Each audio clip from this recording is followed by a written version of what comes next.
This computer, yes. How's it going, everyone? Before here, welcome to Heliopolis Radio. Today, I've been fortunate enough to be joined by Dimitri Stathoulis. Funny story, we actually went to preschool and high school together. So Yeah. it's quite a coincidence. It's a small world. Dimitri is the founder of Online Counselor. He's been kind enough to share his time to share more about his initiative, what you do, and what you're offering people. So, Dimitri, I hand it over to you and tell us about yourself. Yeah, thank you, man. And thank you so much for giving your time over. And it's been really cool to just catch up a little bit. I know we've had some history with being in the same school for a while. So it's really cool to be able to be here, and it's a privilege, man. So I really appreciate it. So yeah, I started online counselor middle of last year. And the reason why I wanted to start something like this, so for those that don't know what it is, it's basically an online counseling platform and a coaching platform for people who are looking for help, for people who are looking for guidance, but also for counselors as well. Because I realized after I finished my degree, there wasn't a platform or a place for people to go to sort of present their occupation or their counseling skills or their coaching skills. And so it was a way for me to also provide a platform for people to come on and be able to counsel and provide help to other people. But also, it was a place that I felt for people to come onto where they could feel confident enough to share their story, share their life, find help, find guidance in all the areas that are hard for them, because it's really about helping people. And for me, one of the most important things for me, there's two things that start my drive when I started this business. Is the first one is to love and honor God, and the Hmm. second one is to love and help people wherever they need. And so the whole crux of my company was based on those two foundations. And so wherever I can, the foundation of online counselor is to be international. I mean, I have Hmm. clients. One person is in Slovenia, the other person is in the UK, another person is in America. I've got somebody in Croatia. I've got a few people in South Africa. So it's really a widespread sort of dynamic in terms of audience. And it's like a dream come true where I can help people not just where I am here, but outstretch my reach to people all over the world. You know what I mean? Hmm. And so you Yeah. actually kind of went into it. So I don't know if you maybe just wanted to share a bit of your background in psychology. Yeah. Basically, what made you choose such a field? And more specifically, I know we do things based on what we've learned about ourselves through it. So also, how has it helped you individually moving into the field of psychology? Well, that's a really cool question. So I uh, I didn't want to initially start out in psychology. I thought it was one of the worst degrees to possibly do, and I thought this was not going to help anything or anybody. I just wanted to help people, and I was so annoyed and I was so frustrated, and I'm like, oh, I can't help people without the qualification, but I don't like the qualification, and so I bit the bullet, and I was like, okay, Mm, let me just try mm, the psychology. And I wasn't the greatest student in high school. I was so mm. lazy. I procrastinated. Dude, it was the worst thing ever for me in high school. Yeah. I don't know how I passed high school. Let's just put it that way, right? Um, I'm and with then you I on got, that boat. I'm with you on that one, man. It was definitely a struggle getting through. I don't I look back and I think I wish I tried a lot harder, and it was terrible. So then me going with into that mindset of wow, if varsity is going to be anything like high school, I Mhm. am terrified of it. But let me give it a try. So I tried it in I was about 22 when I restarted going back into varsity. I took a couple of years off, started to work and Mhm. stuff like that, just to Alright. get some experience. And I really found counseling or lay counseling or whatever we call it, sort of voluntarily counseling people with other professional counselors was Mhm. really, really powerful for me. And I enjoyed that. And so I sort of took a chance. And yeah, 4 years later, I ended up having cum laude and finishing with an average of Wow. 84% Wow.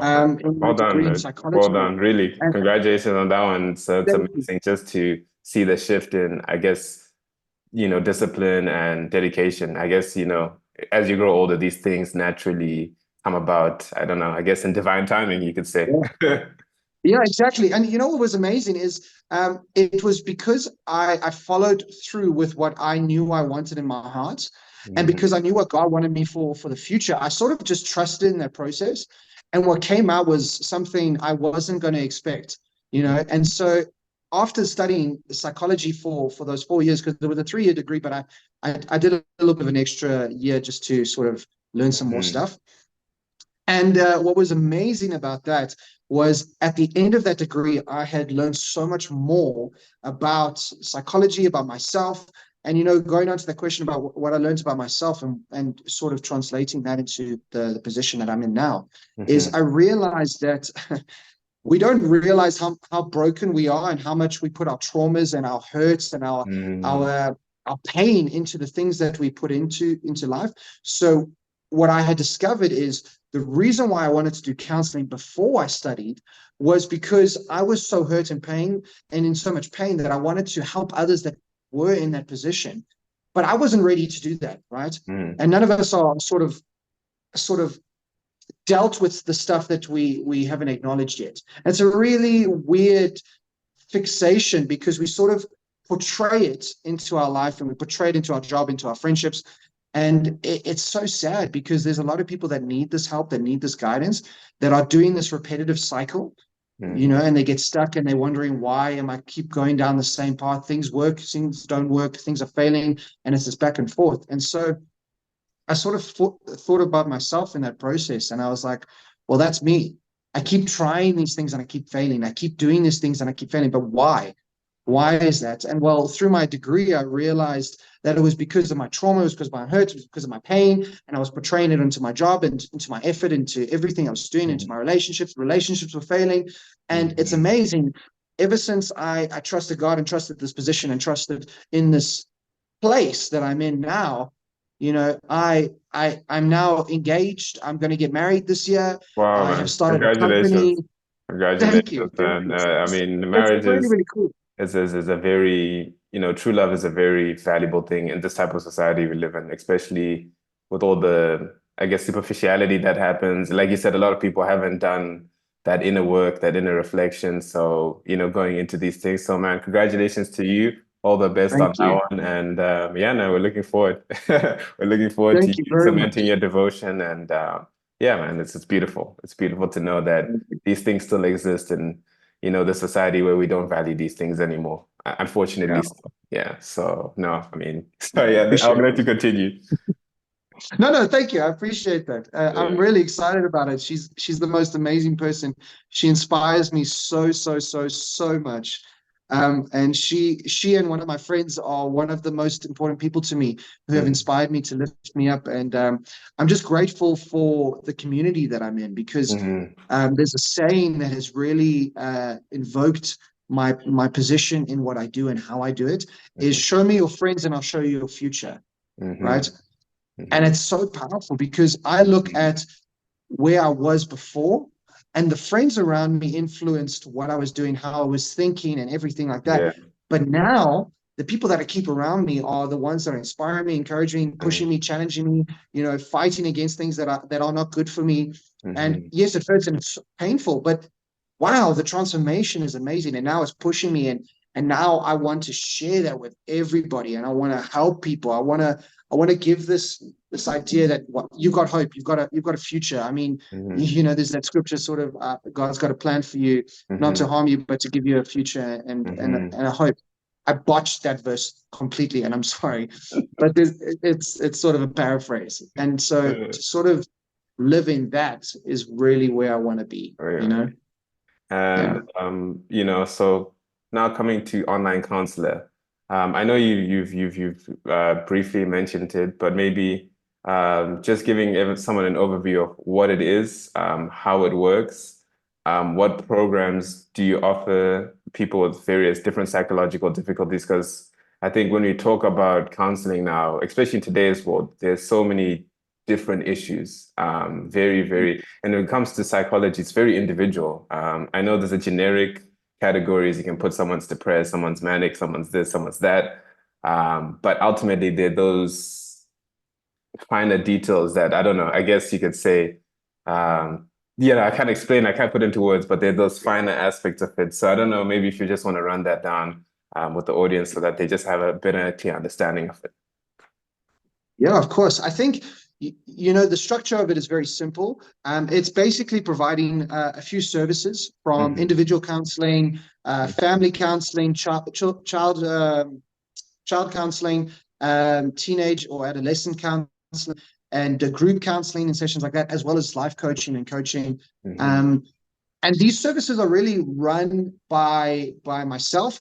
And from the 15th of January, I will be bringing on board about 4 or 5 different counselors onto the team, which is going to be really, really fun and really exciting and really cool, because then that just broadens the stroke, right, of Hmm. what we can do and how and the expertise.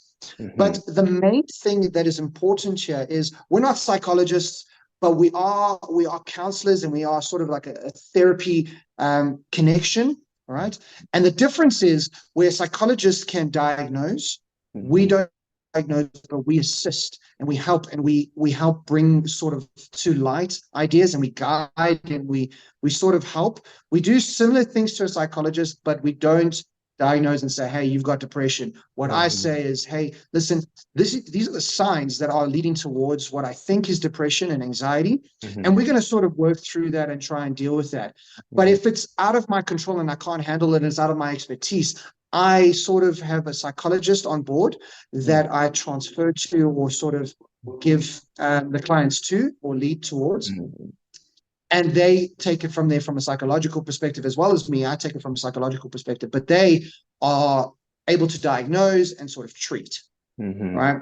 Hmm. But the way that online counselor works is very similar to normal psychology, psychotherapy.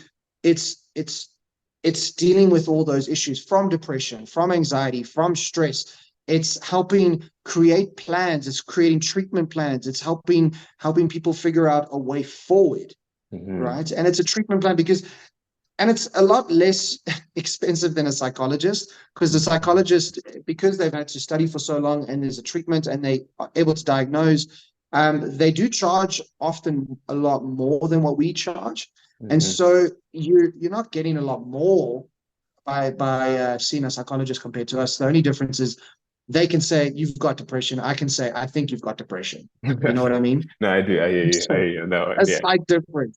Uh, Um, and even if I believe they've got depression and the signs are 100% there, I can't say it. But that's the difference. And it's a very minute difference. And some people will like to know, or be assured with the fact, so then go see a psychologist. But some people just, let's try and treat this. Let's work this out. Let's figure mm. out the goals and stuff like this. Almost Let's as create the goals. a preemptive before you go into the medication and all the very rough aspects of it. Like you said, the technical aspects.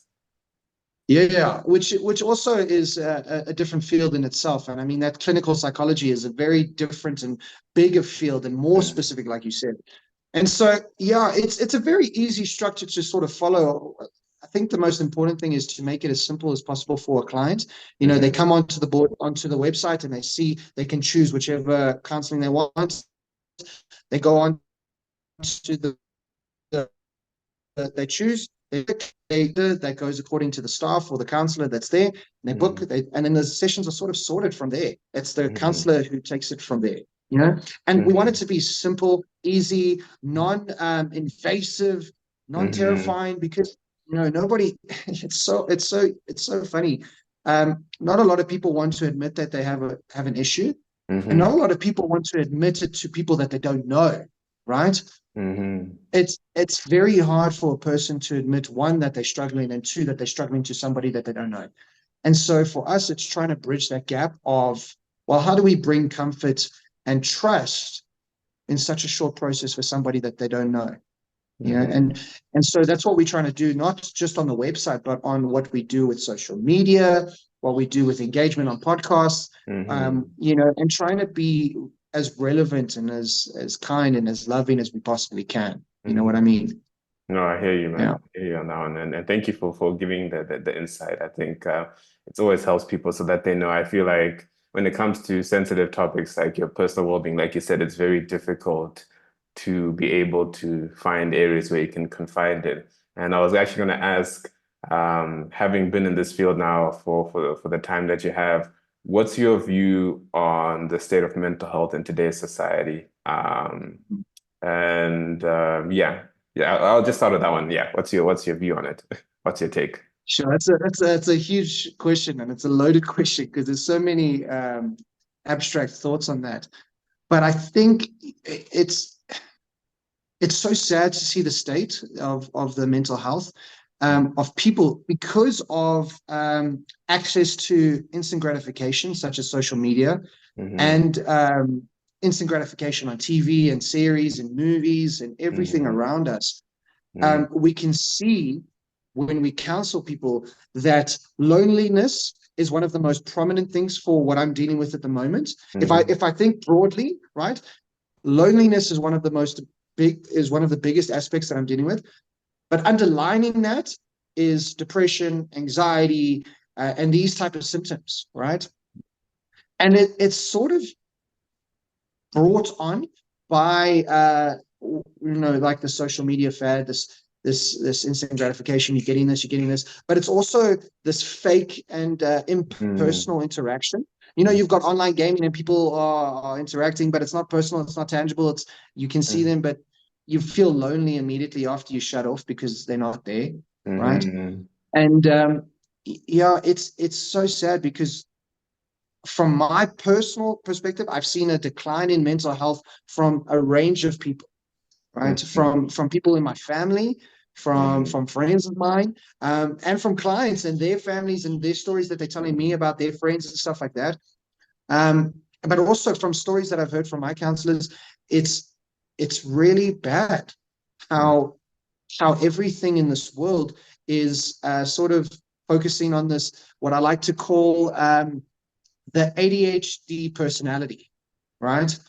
And it's sort of initiating this ADHD personality because the attention span now of a person is 3 seconds, even less, Hmm. probably about 2.5 seconds. If you look on social media, within 2.5 seconds, a person knows what they want and what they don't want, and they've scrolled already. Why? Because we've got this choice, right? We've Yeah. got this idea of I can do more, or you know what, I don't have to. And then we get into what you were complimenting me on of like, well done for the commitment and the thing for my marriage and Hmm. for getting engaged. It's because people have commitment issues because there's instant, there's Tinder, Hmm. there's Bumble, there's Hmm. Hinge, whatever you want to call it. You've got choices, you've got the scroll effect. You can choose what material you want and what you don't like in an Hmm. instant. I mean, I get trapped in this quite a bit. I'll sit in bed and I'll look and I'll scroll and I'll be like within 1 second, 2 second, a person will say something, I don't like that. Person will say something, I don't like that. And it's training our brain to get entertained. And it's training our mental states to be constantly um, given dopamine. And dopamine is this rewarding chemical in our brain that makes us happy and makes us feel like we're achieving something. And Hmm. every time we enjoy something on social media, it's a constant dopamine effect, Hmm. right?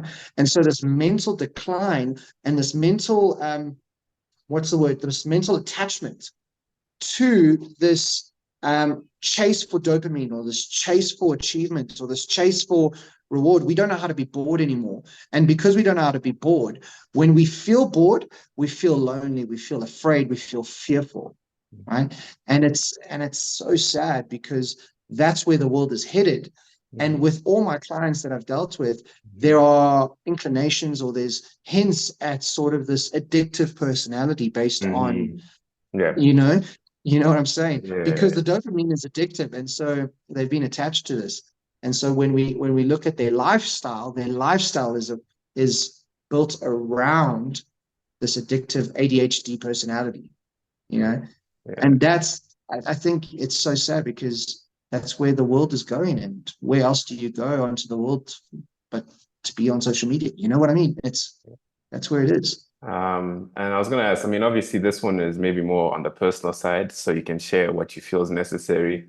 Um, also having gone through these type of issues myself, or still, we face from time to time because life is it's inherently difficult. It's a challenging life. But Yeah. have you faced any of your own personal mental health issues? And if so, how have you managed to overcome them? What have you incorporated into your own personal routine or discipline to either mitigate and overcome these issues or manage them, right? Some things are more difficult to face than others. So yeah, I don't know if you'd be happy to share that with us.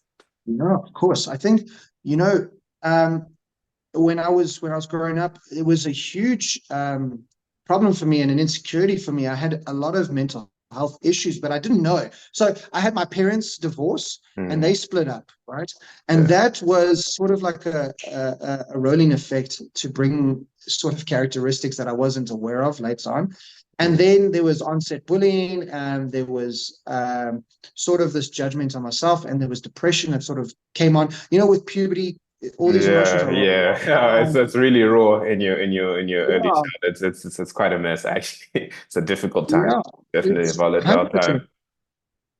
Yeah, and so with that being a forerun on our pubescent lifestyle, we've got that as a huge emotional roller coaster. Plus, we've got our life that influences it, and we sort of it just gets bigger from there, right? And Hmm. so for me, I had anxiety. I remember I went into grade 11. I couldn't breathe, right? I was struggling to breathe. I was short breathed. I got taken to a doctor, and the doctor said you might have chronic anxiety. And Hmm. so I've been living with that for a very long time. But it's only recently in the last couple of years where I've had to deal with it and learn to deal with it. And so especially with the depression sort of goes up and down and it comes and goes. And trying to manage that is really, really important. Hmm. The thing that helped me the most, right, Hmm. was being put into a loving community Hmm. that was going to support me, that was going to care for me, that was not going to be judgmental of anything that I went through. Hmm. And when we look at how we heal people who have gone through pain or are depressed or who have gone through a trauma and stuff like that, Hmm. depending on the trauma, of course, um, most of the benef- benefiting factors of healing come from a community, Hmm. right? So one of the suggestions within our in our books and stuff like that is if we want to help somebody, we need to plant them into a community. When we Hmm. see, AA communities, Hmm. why it works so well is because you've got accountability, and it's a Hmm. community that loves you, that's not judgmental, it's going to support you. You've all got one similar factor that joins you together. And so if I look back at how I've dealt with my anxiety, how I've dealt with my depression, when I was a kid, thoughts of suicide were very prominent. Hmm. And the danger of that is when you're alone and by yourself, they just flow and they just come and they just keep going. But if you're in a community that loves you and supports you, those things don't come as often as what you'd suspect, right? Hmm.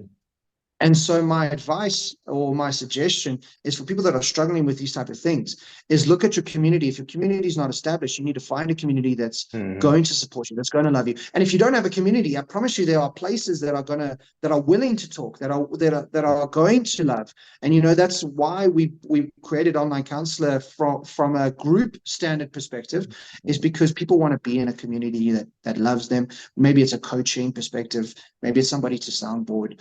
And yeah, from where I was with the bad mental health perspective to now where I'm living in a more joyous, it's stressful. And there's times where anxiety comes, of course, and depression Hmm. sort of Hmm. comes and influxes, but it's that on a daily basis, not on a weekly basis.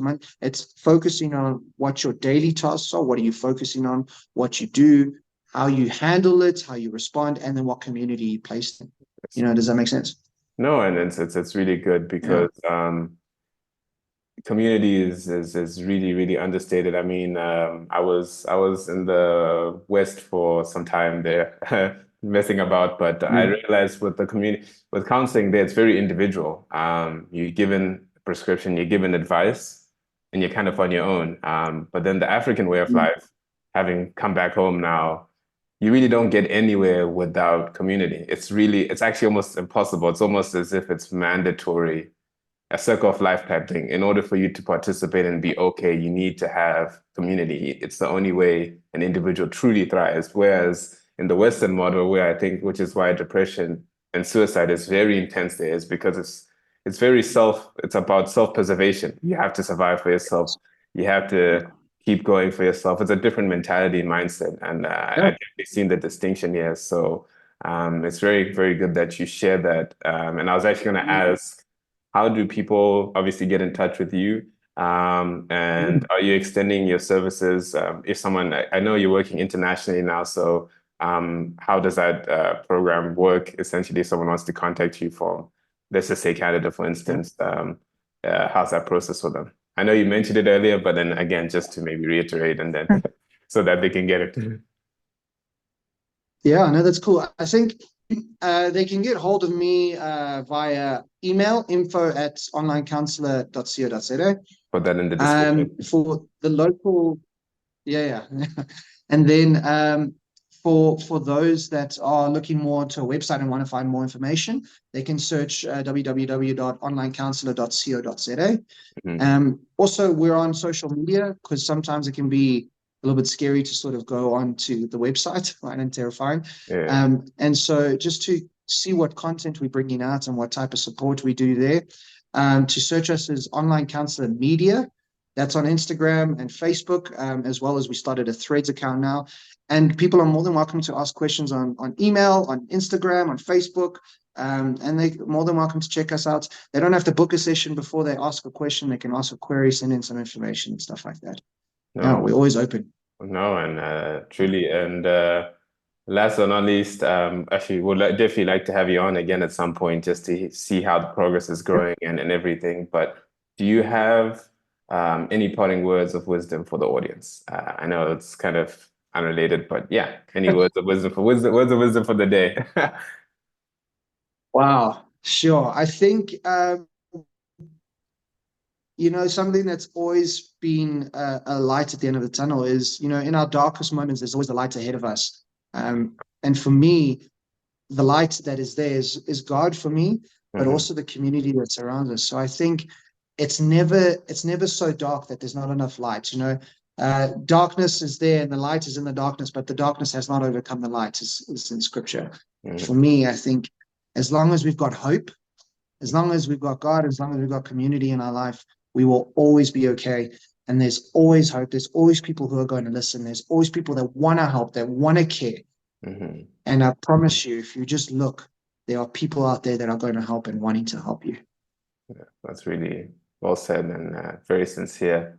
And I just wanted to thank you for giving your time and willing to come onto the show. Obviously, we're a relatively small audience, but I think, your initiative is very important. We're living in a very difficult time. I don't want to sound very, but it's a tough time, definitely. And mental health is definitely now at the forefront of it. And so it's good that, Yeah. you started this initiative. And obviously, I'm also a firm believer everything happens in divine timing and by according to divine hands. So I wish you all the best with your initiative. And I trust that many people will definitely benefit from it, and they do need it. And again, thank you for supporting the podcast by willing to come on and share more Oh, about Online anytime. Counselor. And yeah, man, Yeah. Dimitri, thanks so much. It's good. It's also Thank you. after all this time, it's interesting how life works. I mean, Yeah. it's what 10 Comes years? around. Yeah. Yeah, everything. It's a circle of life type thing. But no, man, thank you so much for Amazing. coming onto the show. Thank you, Mufara. I appreciate your time as well. Thank you for creating your podcast for people like me to be able to just come on and talk about stuff and have a conversation with you. No, Really, really man. cool, man. No, Thank you. man. That's what it's for. And it's just good to see that, there's some fruition to it. It's really good. Thank you, man. And thank you for your time. I appreciate it. 100%, brother.